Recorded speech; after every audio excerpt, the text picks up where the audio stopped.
Bapak Ketua Masjid beserta pengurus yang saya hormati, alim ulama, tokoh masyarakat, cerdik pandai, Bapak Ibu, orang-orang tua yang saya muliakan, hadirin hadirat yang semoga kita semua senantiasa dirahmati oleh Allah. Tidak bosan-bosannya kita mengucapkan alhamdulillahirabbil alamin atas nikmat iman yang Allah karuniakan sehingga ringan langkah kaki Bapak Ibu menuju masjid, diberikan kesabaran untuk duduk menjelang waktu syuruk. Mudah-mudahan apa-apa yang Bapak Ibu lakukan ini, nikmat yang Allah berikan ini menjadi sebab mudah-mudahan kita yang sakit disembuhkan oleh Allah, yang sedang sulit dimudahkan urusannya oleh Allah. Bersolawat kita kepada Rasulullah SAW dan ucapan Allahumma sholli ala Muhammad wa ala alihi wasallim. Semoga dengan banyak kita bersolawat kita mendapatkan syafaat di yaumil akhir kelak. Pernah suatu ketika sahabat menyaksikan Rasulullah berdoa sangat lama. Jadi kalau ukuran sangat lama ini di luar kewajaran lah, lama Rasulullah berdoa. Setelah selesai Rasulullah berdoa, kemudian sahabat yang melihat bertanya, "Ya Rasulullah, mengapa sangat lama engkau tadi berdoa?" Jadi perlu kita ketahui Bapak Ibu, doa ini adalah jantungnya ibadah. Jadi jangan pernah menyepelekan berdoa. Doa itu bukan hanya habis sholat saja, kapan saja waktunya, ada kesempatan baik, ada hajat yang teringat, langsung minta kepada Allah. Sampai urusan yang sekecil-kecilnya pun, mencari parkir pun kita kadang minta tolong Allah. Jadi Allah itu kapan saja, di mana saja kita ingat akan Allah, ada hajat, mohon kepada Allah. Di tempat-tempat yang baik tentunya. Janganlah sedang di WC teringat sesuatu itu berdoa di WC, Pak. Itu di luar kepatutan, melanggar etik kalau bahasa sekarang. Jadi ada juga adabnya, jangan sampai pula tidak ada adab pula. Kemudian kata Rasulullah, aku berdoa dengan 3 permintaan. Yang 1 dan 2 dikabulkan oleh Allah, tapi yang ketiga tidak dikabulkan. Doa Rasulullah yang pertama, ya Allah, jangan binasakan umatku ini dengan kelaparan. Yang ini dikabulkan oleh Allah. Jadi yang memusnahkan umat manusia ini tidak mungkin karena lapar. Dimanapun ada terjadi kelaparan, cepat orang nolong. Nah, misal kita dengar Palestina dan Palestina banyak orang menyumbang, jadi cepatlah. Tidak mungkin binasa karena lapar. Ini dikabulkan oleh Allah sampai hari ini terbukti, di mana terdengar kita ada kemanusiaan, masalah kelaparan itu orang Indonesia nomor 1 termasuk negara terdermawan di dunia. Itu kebanggaan kita tuh. Negara Indonesia nomor 1 paling dermawan di dunia, mengalahkan Arab Saudi. Paling cepat merespon kalau ada terjadi sesuatu. Tapi penggunjing nomor 2 di dunia. Nah itu pula Pak. Jadi habis pahala sedekah tadi, Pak. Misal habis bersedekah, dia rajin sedekah. Tak sampai tenda ya Bu ya. Aku ragu orang minta-minta sumbangan dia, kalau sampai habis pahala tadi itulah dia. Makanya sering kita kata orang sedekah menyembuhkan penyakit, maka penyakit payah sembuhnya, Pak. Karena sudah disedekah itu diceritanya balik. Habis nyumbang ke masjid misalnya Bu, Jumat, itu di rumah Pak, makanya sering saya suruh pengurus masjid, Pak jangan hidupkan mic luar, karena kalau ceramah susah kalau mic luar hidup. Rupanya kadang ini Bu, kalau tidak dihidupkan mic luar, nanti ibu-ibu yang di rumah tidak tahu dia sumbangannya udah diumumkan atau belum. Itu Pak, kita yang haus dibuatnya ceramah tuh Pak. Kalau misalnya mic lah, kalau yang ini bagus, mic dalam terdengar, mic luar terdengar. Ada mic tuh Bu, di luar aja terdengar, orang yang dalam tengah ngangak nengoknya Pak. Apalah disampaikan Ustaz, ini menyanyi aja kerja jadi tidak terdengar, tapi di luar dengar.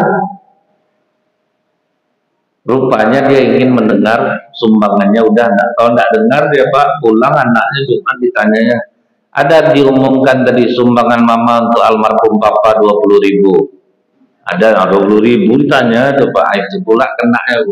Nomor 1 paling dermawan, nomor 2 penggunjing. Itu berdasarkan data yang sering dibuka oleh masyarakat Indonesia di internet tuh Bu. Paling tinggi tentang gunjing Pak. Makanya cara bergunjing itu pagi biasanya di TV. Tentang selebriti itu pagi itu Pak. Habis Mama Dede ceramah langsung bergunjing langsung. Nah, jadi habis pahala dengan ceramah. Kenapa pagi ditaruh Bu? Karena tinggi ratingnya Pak. Nah, ini yang harus ibu-ibu, bapak-bapak juga waspada, karena ibu sama bapak sama bergunjingnya, beda gaya aja. Kemudian doaku yang kedua, ya Allah jangan binasakan umatku karena banjir. Jadi kalau karena banjir bandang sebagaimanapun itu tidak akan memusnahkan umat Islam. Yang ini pun dikabulkan oleh Allah. Kalaupun ada banjir, cepat Pak, dia tidak langsung datang banjir ya, kecuali banjir bandang. Jadi ada persiapan orang untuk mengungsi, ataupun kalaupun sudah banjir cepat Basarnas datang. Tetapi ketika aku berdoa yang ketiga, ya Allah janganlah umatku saling berselisih. Yang ini tidak dikabulkan oleh Allah. Jadi berselisih paham itu sesuatu kemestian yang menjadi ujian keimanan seseorang. Siapa yang egonya tinggi, siapa yang mau kalah. Makanya kita tuh pasti setiap kali ada polemik dua pandangan Pak. Ini mengatakan ini alasannya. Ini mengatakan ini alasannya.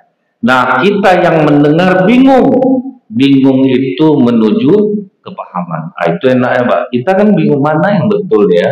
Ini bilang ini bilang. Akhirnya kita mencari tahu Pak. Jadi bingung itu bagus. Bingung itulah pintu untuk menuju paham. Kita lihat di masa sahabat. Abu Dzar Al-Ghifari radhiyallahu an ditugaskan oleh Utsman ke Syam. Sampai di Syam terkejut dia. Ternyata Muawiyah di tempat dia berkuasa sebagai gubernur terlalu timpang Pak antara orang kaya sama orang miskin. Muawiyah ini sahabat Rasulullah juga. Apa kata Abu Dzar ke masyarakat? Kenapa tidak kalian asah pedang-pedang kalian, kemudian kalian gorok leher orang-orang kaya? Nah, dia agak frontal sedikit keras. Akhirnya Muawiyah menulis surat kepada Utsman, tariklah Abu Dzar ini agak lain caranya sedikit, keras dia. Karena Abu Dzar Al-Ghifari ini terkenal dengan sebutan bapaknya orang miskin. Jadi dia itu menjabat memang bukan untuk dirinya Pak. Memang tidak ada, memang miskin dia. Ditarik dia oleh Utsman bin Affan sampai di Madinah. Kata Utsman, Abu Dzar, tidak usahlah di sana lagi ya, di sini aja lah bersamaku. Kita menegakkan kebenaran itu harus ada caranya, Abu Dzar. Tidak bisa kita dengan memprovokasi masyarakat seperti itu. Kalau gitu nggak cocok aku dengan khalifah. Minta maaf aku khalifah, aku mengundurkan diri. Mengundurkan dirilah dia dari pemerintahan Khalifah Utsman bin Affan. Pas dia mengundurkan diri dimanfaatkan oleh pihak ketiga. Abu Dzar, kami ada bersamamu. Kau dalam keadaan benar, kau bela hak-hak kami orang miskin ini. Bagaimana kalau kita lawan saja Khalifah Utsman ini?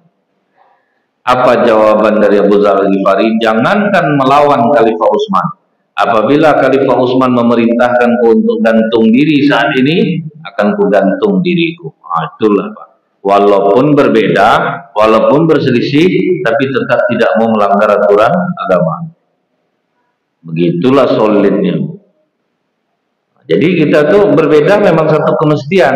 Tidak mungkin tidak sama kita Pak. Bapak yang mau milih 01 silakan, Bapak yang mau milih Pak Anies Baswedan silakan, Bapak mau milih mantan gubernur Jakarta pun tidak ada masalah. Jadi nggak ada yang berbeda gitu kan. Jadi itu suatu hal yang biasa Pak, berbeda itu. Jadi kita itu kan berbeda nih Pak, tapi sama itu juga orangnya. Jadi kemudian Bapak Ibu, yang perlu kita sadari itu ternyata memang kadang sulit orang untuk menerima sebuah perbedaan. Contohnya nih Bu ya, dulu ada kejadian ribut di salah satu masjid di Mesir dalam masalah menentukan jumlah rakaat sholat tarawih. Yang satu bilang 11 rakaat, ini dalilnya kuat. Yang satu kita 20 tambah 3, kuat juga dalilnya. Saking ingin mempertahankannya, mereka hampir saling serang satu sama lain dalam masjid. Datang ustadznya bilang, hukum sholat tarawih ini apa? Sunat. Hukum memaki sesama muslim dan ribut apa? Haram. Jadi kalian kerjakan yang haram gara-gara yang sunat. Itu yang hati-hati gitu. Kita itu Bu ya, semua kita ini Pak sudah paham dalam memikirkan mana yang baik untuk kita. Kita buka hati kita ini. Tapi kita jangan lupa, sejarah memang mencatat banyak orang baik bisa jahat karena 3 hal. Baik bisa jahat karena 3 hal. Dan ini sejarah yang berulang Pak. Mungkin Bapak Ibu masih ingat ketika kita membahas kitab Qisasul Anbiya karya Ibnu Katsir rahimahullah bab Fir'aun. Fir'aun yang di masa Nabi Musa itu Ramses V. Karena semua raja Mesir itu namanya Fir'aun. Tapi tidak semua Fir'aun itu yang jahat. Yang jahat itu kebetulan Ramses V. Awalnya Ramses V ini Bu, raja yang sangat adil, baik, merakyat, tidak pernah menzolimi. Di situ boleh tinggal siapa saja. Cuman yang banyak tinggal waktu itu di Mesir itu adalah orang Bani Israel. Orang Bani Israel menjadi pembantu orang Mesir Kipti. Baik dulu sama orang Israel, baik sama orang-orang yang lain, baik. Apa yang membuat Ramses V ini menjadi jahat? Karena ingin melanggengkan kekuasaannya. Nah, jadi itu Pak, jadi itu sejarah itu berulang. Berawal dari apa Bu? Dia mimpi. Begitu dia mimpi, dia melihat ada api yang datang dari kejauhan. Kemudian api itu membakar istananya, kemudian membakar rumah-rumah orang Mesir, tetapi tidak membakar rumah orang-orang Israel. Dan dalam mimpinya tersebut, kemudian dia melihat ada anak kecil yang masuk ke kamarnya, kemudian mengambil mahkotanya dan menginjak-injaknya. Langsung tersentak dia bangun Pak. Dikumpulkannya lah seluruh penasehatnya. Aku semalam bermimpi melihat api yang datang dari kejauhan, membakar pemukiman Mesir, tapi tidak membakar pemukiman Israel. Dan aku melihat anak kecil yang masuk ke kamarku, mengambil mahkota dan menginjak-injaknya. Ada yang tidak tahu tidak makna mimpi. Maka salah satu pembisiknya berkata, gawat Tuhan, ini pertanda akan lahir bayi laki-laki Bani Israel yang akan menghancurkan kekuasaan. Mendengar itu berubahlah Ramses V yang baik tadi berubah menjadi jahat karena dia sayang dengan kekuasaannya, sayang dengan jabatannya. Mulailah dia memerintahkan, awasi semua perempuan Bani Israel yang hamil. Bila kedapatan mereka melahirkan anak laki-laki, langsung bunuh. Jadi jangan heran Bu, orang baik di penghujung kekuasaannya dia jadi jahat, salah satunya harus seperti ini. Tapi jangan pula kita Bu, ini sejarah yang berulang Pak, jadi tidak usah kaget. Karena memang sayang terhadap kekuasaan, sayang terhadap jabatan, itu sudah terjadi di masa lalu. Kemudian Pak, semua orang perempuan Bani Israel yang melahirkan, asal laki-laki bunuh, asal laki-laki bunuh. Kemudian bertukar pula pemikiran pembisiknya lagi Pak. Tuan, kalau kita bunuh seluruh bayi Bani Israel, siapa lagi besok yang jadi pembantu kita? Yang tua-tua ini Bani Israel bakal mati. Jadi apa ide kamu? Kita selang-selingkan saja Tuan.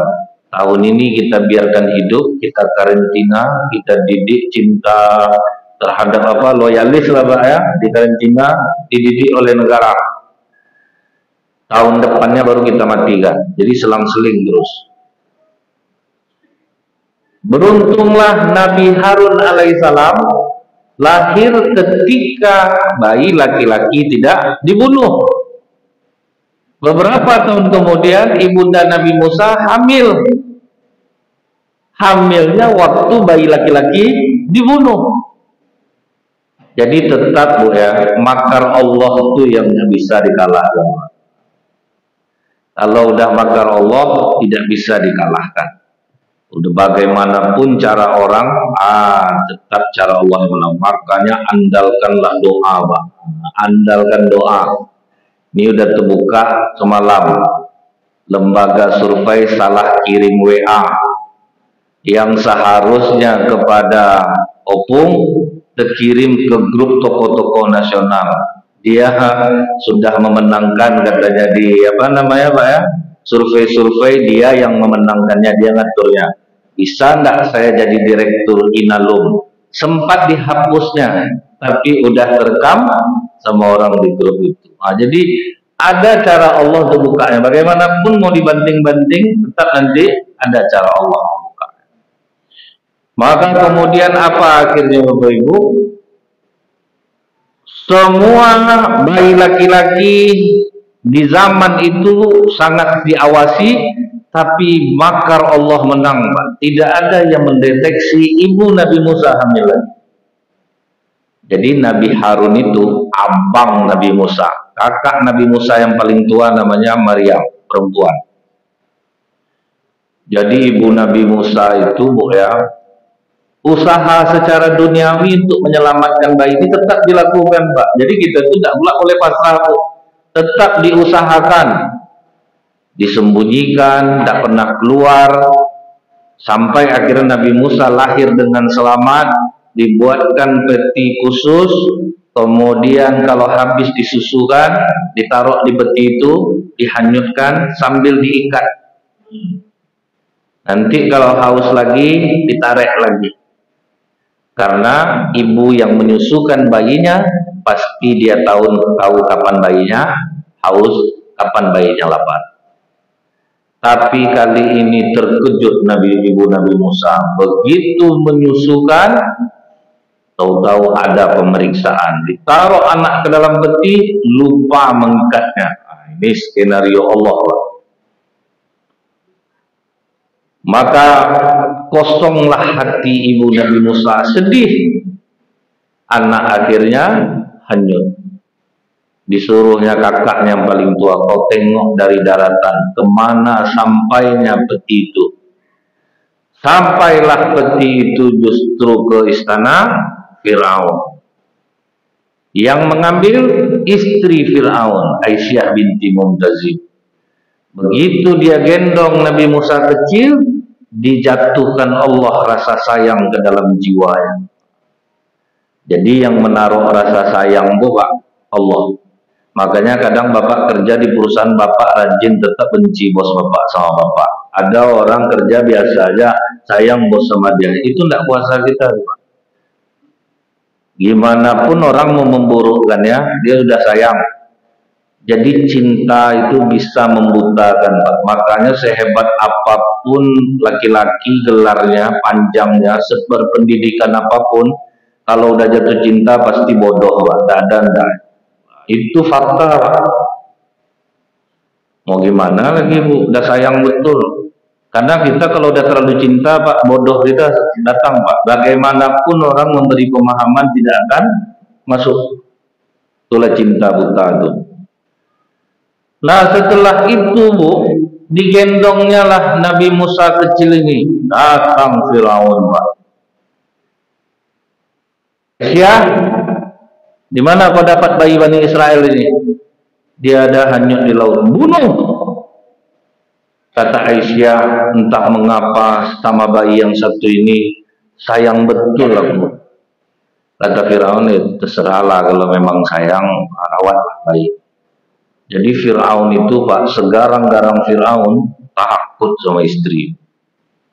Yang pernah saya katakan, Pak, kalau Bapak takut sama istri Bapak, berarti ada darah-darah Fir'aun di dalam tubuh Bapak. Terutama Ramses V nih, Pak. Ada suami yang rajin pergi ke pasar, menyapu rumah, mengepel lantai, menolong istri mencuci. Itu bukan takut, Pak, itu sayang. Jadi jangan pula salah arti, oh suami yang suka nolong istri itu mau dia ke pasar, kadang dia pandai masak, dibantunya masak, makan ngambil sendiri, bikin kopi sendiri. Itu sayang. Yang takut tuh, Bang, nggak nampak kain terendam tuh, pandai nyuci dah, cuci. Itu baru takut, Pak. Itu baru takut. Datang istri dia sedang ngumpul, pulang, berlari pulang, Pak. Itu baru takut. Dari ketawa Bapak saya tahu nih ada orangnya nih, yakin saya nih.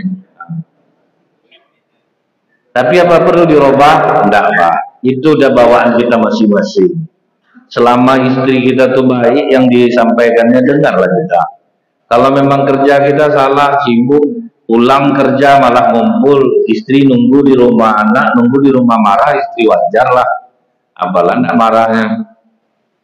Nah setelah itu, pertanyaan yang kedua, dari mana Fir'aun tahu bahwa ini bayi Bani Israel? Nah itulah sihir itu, Pak. Sihir di zaman Fir'aun itu kan sedang tinggi, Pak, ratingnya. Jadi kalau mereka memusuhi suatu kaum, mereka punya minyak yang ditaruhkan di hidung, jadi siapapun orang Israel akan tercium. Nah, jadi walaupun dia sembunyi, walaupun dia di tengah kerumunan orang, tetap tahu bahwa dia orang Israel. Dan sihir ini sangat berperan waktu perang antara suku Madura dan Dayak di Kalimantan. Berapa banyak orang Madura yang tidak lolos, Pak. Mereka sampai ada yang menantunya bilang, kami kan bisa bahasa Dayak, kami bisa bergaya seperti orang Dayak. Kata mertua, percuma, pulang aja lah kau. Di sini orang pakai minyak yang ditaruh di hidung. Kemanapun kalian yang orang Madura sembunyi tetap ketemu. Itulah sihir tuh, Pak. Itu tidak bisa dipungkiri. Sihir itu memang ada. Pak, saya sangka udah semodern di zaman ada orang yang mau jadi kepala daerah, Bu. Rupanya banyak, Pak, yang memakai jasa orang-orang soleh di daerah Jawa. Dan bayarannya itu 500 sampai 1,5 miliar. Ngapa enggak saya olah aja, Bapak? Dia lumayan juga duitnya itu, Pak, kan? Saya bilang aja saya bisa ngawal Bapak. Manalah ada orang bisa ngawal macam itu, Pak. Kalau orang dikasih amalan, bolehlah Bapak jangan tinggal sholat ini, baca zikir pagi dan petang, karena itu benteng. Itu masih masuk akal, Pak. Tapi kalau kita menjagakan orangnya, Bapak mau maju tuh Bapak terima beres, saya mau doa-doa tiap hari, siapa betul saya. Tapi memang mudah diolah orang. Namun tidak bisa dipungkiri, Pak. Kalau kita kosong wajar sihir masuk, Pak. Makanya ada orang baru dilantik 5 hari kemudian mati dia, Pak. Serangan-serangan itu tuh memang ada. Makanya kalau orang mau jadi pejabat negara itu amalan selain didoakan orang, amalan pribadinya pun harus kuat. Kemudian akhirnya Fir'aun membesarkan musuhnya sendiri di dalam istana. Orang udah banyak dibunuhnya, gara-gara dia takut kehilangan jabatan, panik. Rupanya Allah menyuruh dia untuk memelihara Nabi Musa yang akhirnya menjadi musuhnya sendiri. Jadi lambat atau cepat, segala keburukan itu akhirnya kena kepada orang yang menaburnya. Nah, ini istilah tabur tuai itu. Dia yang menabur, dia nanti yang menuai. Nah, kemudian Pak, kalau kita lihat lagi Nabi Daud alaihissalam. Nabi Daud punya dua orang anak, Absalom sama Nabi Sulaiman. Bapak Nabi ini Pak. Tetapi di antara kedua anak ini, Nabi Sulaiman ini memiliki kecerdasan di atas rata-rata. Asal ada sidang, Nabi Sulaiman dibawa. Asal ada permasalahan yang tidak kunjung selesai, Nabi Daud tidak segan bertanya kepada anaknya Nabi Sulaiman. Jadi memang kita itu ada dikasih Allah kecerdasan yang memang tanpa perlu harus banyak belajar, dia memang talentnya sudah cerdas. Ada orang yang butuh latihan, banyak membaca, banyak menghafal, banyak menulis, baru jadi cerdas. Jadi kita ini sudah dikasih Allah kelebihan dan kekurangan. Kenali kelebihan kita, asah dia, maka kita akan ikhlas dalam melakukan pekerjaan dengan kecintaan kita kepada bidang itu. Kenapa Finlandia menjadi negara nomor 1 pendidikan di dunia? Karena mereka mengajarkan murid berdasarkan kecintaan mereka terhadap suatu bidang. Di Indonesia ini apa enggak banyak orang jahat jadinya Bu?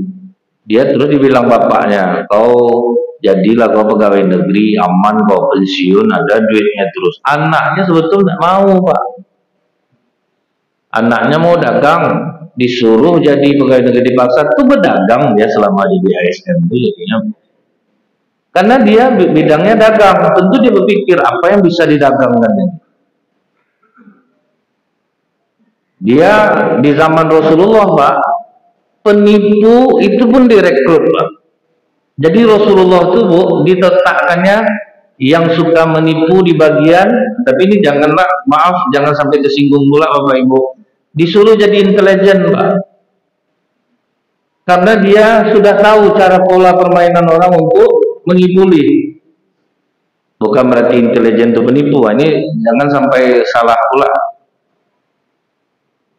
Jadi orang-orang yang gemar menipu, berbohong, itu direkrut Rasulullah jadi intelijen. Makanya di perang Khandaq itu tahu Rasulullah berapa kekuatan pasukan. Itu intelijennya Pak, memang orang-orang yang dulu suka lobby-lobby Pak. Jadi diceritakannya ke Rasulullah, bangkit takut akui Rasulullah. Apa kata pemimpin Quraisy itu? Hari malam sangat gelap, kita tidak tahu siapa orang di samping kita. Jadi untuk kita mengetahui, pegang tangannya, tanya namanya dari suku apa. Langsung dipegangnya tangan orang Pak, tahu siapa. Jadi daripada dia yang dipegang kan, dia megang orang duluan.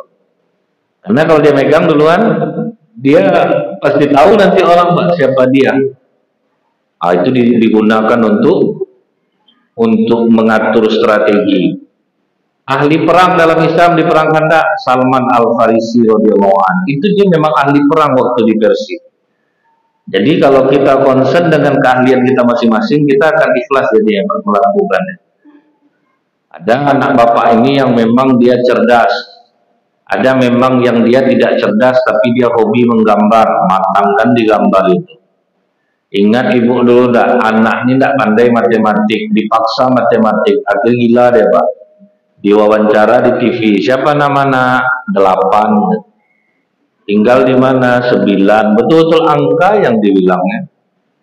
Nah, itu makanya porak-poranda kita sekarang ini Bu, karena orang yang hobi berdagang dijadikan ini, jadikan akhirnya berdagang lah dia Pak, macam mana supaya duit masuk dibuatnya. Akhirnya dijual-jual belinya lah jabatan tuh Pak, camat 200 juta, lurah 50, setoran camat per bulan ada 20, apa pakai setoran Pak. kepala sekolah per kepala sekolah ada yang 20 yang takut hilang jabatan 60. Itu real, Pak. Nah, itu bukan hoax. Karena dia ingin ada store-nya terus. Makanya banyak orang kalau ditengok gaji tidak seberapa, tapi rumah bisa macam istana, Pak. Kalau diikutkan eselon dia eselon berapa, tapi bisa dia punya rumah melebihi kapasitas gaji, dan itu banyak. Inilah kata Rasulullah, salah satu tanda hari kiamat, jabatan dianggap sebagai harta rampasan perang. Nah, itulah sekarang ini. Karena kalau dia menjabat, dia bisa banyak dapat menekan orang. Dari ini dapat sekian, dari ini dapat sekian. Nah, itulah yang terbuka yang mau dibereskan. Tidak ada lagi setoran. Karena udah ketahuan memang ada setoran juga. Macam tempat-tempat parkir, Bu. Tempat-tempat parkir mereka tidak pakai karcis, otomatis itu tidak sampai kepada negara. Yang dikayakan ya Pak, oknumnya. Oknumnya kaya-kaya, Bu, karena dia ngambil tongkong aja untuk lokasi ini sekian. Sampai payah orang, Pak, es krim yang dijual udah tegak tukang parkir situ, es krim 6.000, Pak, tambah parkir 2.000. Akhir banyak lah orang meninggalkan Honda jauh jalan kaki dia ke Indomaret kadang.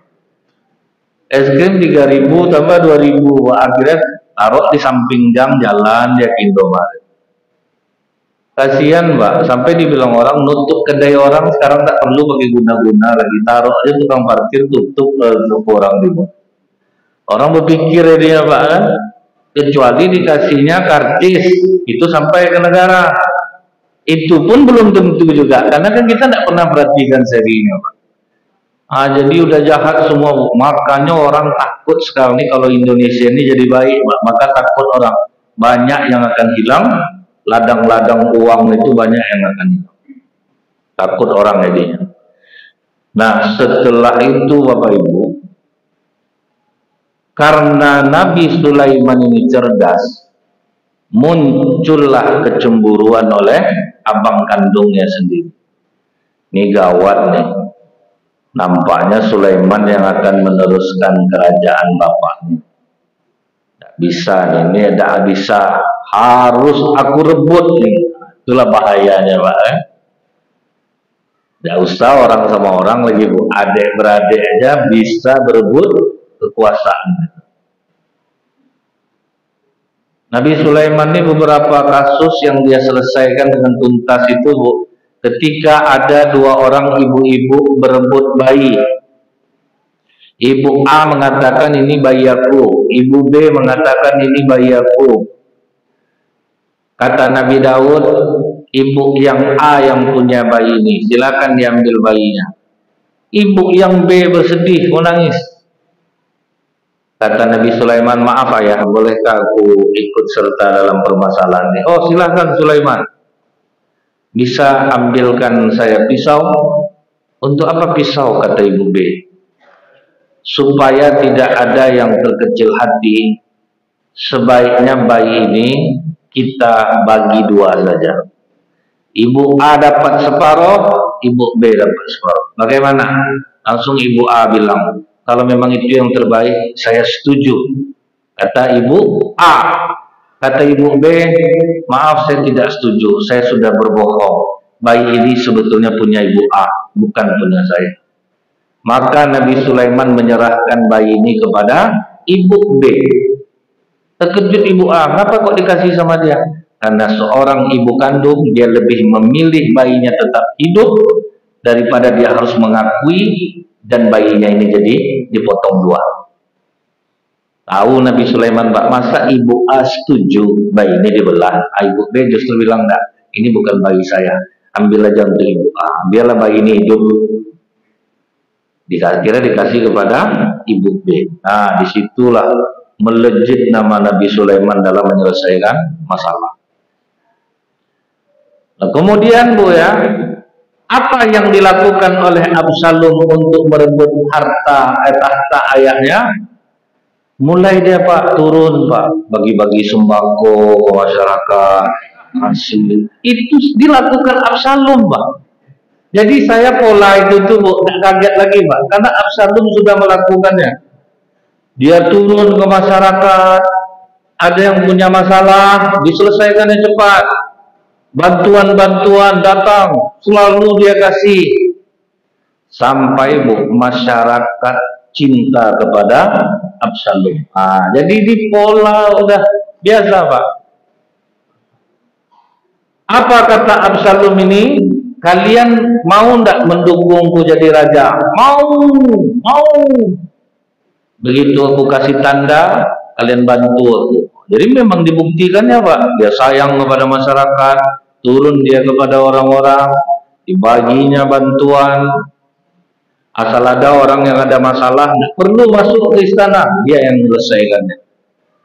Sampailah di hari itu, Nabi Daud sedang duduk di kerajaannya. Tahu-tahu dengar masyarakat Daebah meminta dia untuk turun. Naikkan Absalom, naikkan Absalom, naikkan Absalom. Akhirnya Nabi Daud meninggalkan kerajaannya, pergi dia menyingkir dari sana. Jadilah Absalom menjadi raja. Tapi Nabi Daud punya loyalis, pasukannya yang terkenal kuat dan setia. Apa kata Nabi Daud? Kalian serang kembali kerajaan itu, tapi jangan sampai membunuh anakku. Rupanya takdir berkata lain, Absalom akhirnya terbunuh. Nabi Daud kembali menjadi raja selama 40 tahun, setelah itu baru digantikan oleh Nabi Sulaiman. Jadi orang bisa habis akalnya Pak untuk merebut kekuasaan walaupun itu dari tangan saudaranya sendiri. Jadi memang ini bahaya Pak ya. Orang baik bisa berubah menjadi jahat karena jabatan. Tugas kita apa Pak? Banyak-banyak berdoa. Doakan pemimpin kita. Jadi jangan kita hanya menghujat tetapi kita tidak mendoakan. Maksud kita mendoakan supaya dia menjadi orang yang baik. Karena memang orang akan bisa berubah dengan kekuasaannya. Saya tidak usahlah presiden lagi. Jadi RW saya dulu di Pasar Mambo, Kelurahan Kota Tinggi, warganya kan Mall Pekanbaru coba. Saya jadi RW di sana tanpa lawan Pak. Tidak perlu masang spanduk saya Pak. Duduk manis. Tidak ada lawan, pokok masyarakat, pokok udahlah Ustadz Nazil jadi RW. Jadi RW lah saya di Kelurahan Kota Tinggi. Awalnya biasa saja Pak. Sedikit pun saya tidak ada mempengaruhi itu, gaji sekali 3 bulan, tidak ada masalah. Urusan masyarakat tidak pernah saya persulit, tidak mau saya terima duit. Kalau dikasih nada tangan ini, nanti kan masyarakat suka gitu ya Pak ya. Saya tidak mau terima. Awalnya tuh Pak, lama-lama lumayan juga nih 50-50. Awalnya enggak, lama-lama terima nih Pak. Apalagi yang jumlahnya agak besar Pak kan. Wah enak nih kata saya. Pas masuk puasa di tahun yang pertama, rupanya banyak mall ngantarkan minuman kaleng. Kali berapa toko tuh. Anggap aja sepertiganya ngasih minuman kaleng. Penuh rumah saya Pak. Mulai saya cinta kepada jabatan RW itu Pak. Itu RW baru tuh Pak. Ini saya udah mengalaminya nih. Kemudian mulai terjadi chaos antara RT 1 dan RT 2 Pak. Berebut uang setoran Indomaret dan Alfamart. Adalah terjadilah itu rupanya Pak. Mengenai kawasan tuh, kan itu kawasan RT saya, tapi kan itu dekat dengan saya. Saya panggillah RT yang kedua kali, yang bikin malu. Ini masalah seperti ini. Ada juga rupanya Pak, apalagi ini tingkat yang besar. Pas tahun pemilihan yang kedua, kembali saya tidak ada lawan Pak. Saya duduk lagi jadi RW. Disitulah saya mengundurkan diri karena saya sudah tahu hati saya sudah tidak bagus. Hati dan tidak bagus ini bahaya nih. Kalau saya teruskan sudah sesat betul saya. Karena jadi RW di Kelurahan Kota Tinggi itu kemungkinan untuk kaya besar Pak. Karena warganya mall, warganya mall Pak. Masyarakatnya tidak seberapa, warganya itu mall. Jadi di situ kita tahu Bu, bahwa kita itu kalau mau aman, jangan kita berambisi untuk mendapatkan jabatan yang kita yakin kita tidak mampu untuk menjalankannya. Sahabat Rasulullah pernah minta jabatan ke Rasulullah, Pak. Ya Rasulullah, jadikan aku gubernur Mekah. Kata Rasulullah, tidak, kau lemah. Tapi Nabi Yusuf, dia yang mempromosikan dirinya. Angkat aku sebagai bendahara negeri ini raja, karena aku orang yang amanah dan terpercaya. Jadi kalau kita mampu, kita boleh mengajukan diri, Pak. Misalnya Bapak Ibu di sini ada anggota dewan, karena memang suka mengurus masyarakat, majulah. Tapi ini bergaul enggak, duduk di rumah aja, ke masjid 5 tahun sekali, baru aktif senyum dari pagi sampai malam. Itu tahu-tahu jadi dermawan mendadak, Pak. Ada aja kegiatan turun terus. Masyarakat kita udah cerdik, nggak ada, hajarlah terus, biar terima terus. Jangan pilih. Tapi kalau yang turun di masyarakat, Pak, sama masyarakat baik, duit turun juga. Kita enak makannya, Pak, karena kita tahu memang dia baik, memang dia turun ke masyarakat. Jadi kalau kita memang mampu, ajukan diri. Kalau tidak mampu, jangan maju. Apa persamaan pemilu-pemilu kita dari tahun 2014? Persamaannya akan ada, selalu foto Bapak itu ada, Pak. Dari mulai pemilihan pertama, kedua, ketiga, foto Bapak itu ada terus, Pak. Pokoknya dia maju terus, tidak pernah bosan-bosan untuk maju, Pak. Itu semangat pantang mundur itu bagus. Kita itu kadang kan kita dikasih Allah akal gitu, kita berpikir, kita renungkan. Bagi Bapak Ibu yang berbeda pun pilihannya, jangan sampai kita itu Pak ya, saling menghina, saling merendahkan satu sama lain. Tapi kalau udah terlanjur menghina, merendahkan, yang banyak-banyak minta ampun kepada Allah. Pokoknya jangan sampai kita itu terpecah belah karena ini. Kemudian Bapak Ibu, apalagi yang bisa mengubah orang baik menjadi jahat karena harta. Nah, itu lagi, Pak. Kita mungkin tidak sadar, Pak, kenapa kok bisa lemah iman kita saat ini. Padahal kita udah rajin sholat, rajin zikir, nggak bisa kita dapat ketenangan di masjid. Takutnya kita udah menyekutukan Allah, Pak, dengan uang. Itu terjadi loh, makanya kita lemah. Mungkin Bapak Ibu masih ingat sebuah riwayat, apa kata Rasulullah? Ada seorang pemuda yang sangat teguh ketauhidannya kepada Allah, sangat kuat imannya. Dia menyaksikan ada pohon yang disembah oleh masyarakat desa. Dia bawa kapak, dia mau tebang pohon yang disembah masyarakat itu. Dihadang dia oleh iblis yang berwujud manusia. Kata iblis ini, kau mau kemana? Aku mau menebang pohon itu. Apa urusan kau mau menebang pohon itu? Karena masyarakat sudah melakukan kesyirikan dengan menyembah selain Allah. Kan tidak merugikan kau. Tapi ini harus aku lakukan agar jangan masyarakat menyembah selain Allah. Kalau kau ingin menebang pohon itu, hadapi aku dulu, kata iblis. Dipukulnya iblis ini, Pak, langsung terkapar, Pak. Iblis yang dipukulnya, Bu, terkapar. Kata iblis ini, jangan pukul aku takut kepadamu. Kalau kau mau, aku berjanji, jika engkau tidak menebang pohon itu, setiap kali kau bangun pagi, kau akan menemukan koin emas di bawah tempat tidurmu. Ya. Betul ya, jangan sampai enggak goyang. Besok pagi dia bangun, ada koin emas. Besok pagi dia bangun, ada koin emas. Besok paginya lagi dia bangun, tidak ada lagi koin emas. Di bawahnya balik kapak. Kau tidak tepat janji, aku tebang pohon itu. Langsung ditampar iblis dia. Dialah terkapar, Pak. Kenapa kau begitu kuat? Jangan pukul aku. Waktu pertama kali kau ingin menebang pohon itu, niatmu murni karena Allah. Jangankan aku, langit dan bumi pun tidak akan bisa menghancurkanmu saat itu. Tapi sekarang kau menebang pohon ini karena kau tidak mendapatkan uang koin emas lagi di bawah tempat itu. Itu yang membuat kita lemah. Kita berdoa juga, Pak. Tapi kita uang segala-galanya bagi kita.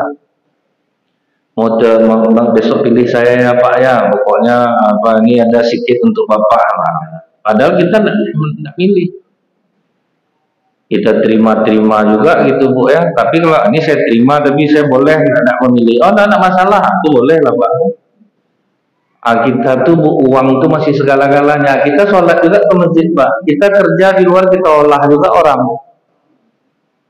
Kadang kalau menjual barang tuh, pokoknya Bang cair nih besok, insya Allah ada untuk Abang uang dengarnya. Begitu terjual Pak, Abang sayang sama duit itu Pak, langsung sandiwara. Nggak masuk angka rupa-rupa Bang, padahal udah lewat nih Bang. Jadi kita tuh banyak lemah karena uang. Macam kami ustaz-ustaz nih banyak lemah karena uang. Saya syukur Bu, entah ngapa tahun ini tidak ada yang mau pakai saya ceramah anggota dewan Pak. Untuk politiknya ya. Alhamdulillah dijauhkan Allah, padahal saya ingin loh Pak. Lumayan juga 5 juta satu titik Pak, kali berapa kali pertemuan lumayan, tidak ada yang ngajak. Jadi Pak ya di situ saya alhamdulillah betul nih. Kalau enggak kita akan melakukan hal-hal yang sebenarnya kita tidak kenal sama calon ini, tapi kita akan berusaha membelanya mati-matian. Dan itu cukup banyak Bu. Ada yang dikasih Rubicon, ada yang dikasih ratusan juta. Pokoknya ngeri Pak kalau udah duit nih. Makanya Bu ya, yang pernah saya sampaikan ke Ibu, kami ini makanya banyak juga penyakit kami ini aneh-aneh Pak, karena duit juga Pak.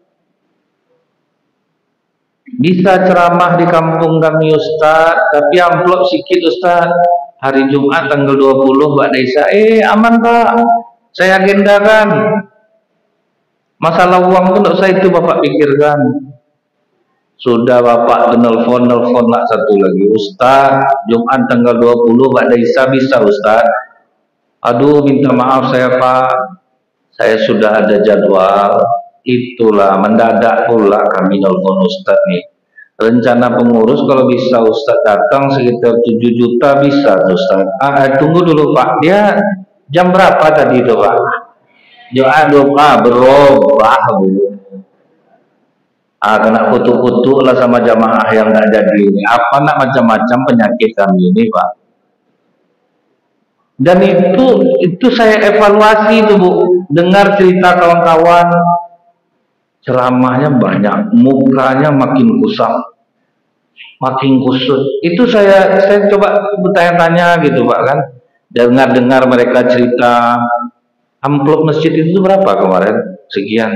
Ganti aja lah aku malam ini, enggak masalah di masjid apa nih ada minta lumayan amplop. Oh ini rupanya problemnya.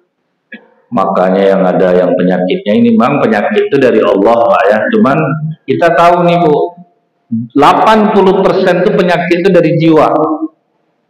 Hanya 20% karena makan. Kita cobalah tengok Bu, orang gila apa yang tidak dimakannya Pak, tapi badan sehat, kolesterol normal Pak. Itu fakta Pak. Orang gila itu mandi enggak, makan apa yang dapat, yang kotor-kotor dimakannya, mau daging mau apa dimakannya. Tapi ketika dicek Bu, darah normal, kolesterol bagus, asam urat oke, detak jantung per sekian menit, sekian detak jantung normal semua ya. Sampai saya tanya sama dokter tuh, kok bisa gitu ya dok? Dia tulus Ustaz, nggak ada yang dipikirkannya. Orang gila tuh tulus Bu. Dia tulus Pak. Ketawa 100%, nangis 100%.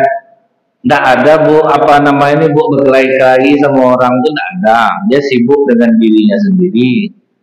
Jadi kadang harus jadi orang gila juga kita nih Pak. Jangan terlalu beban betul.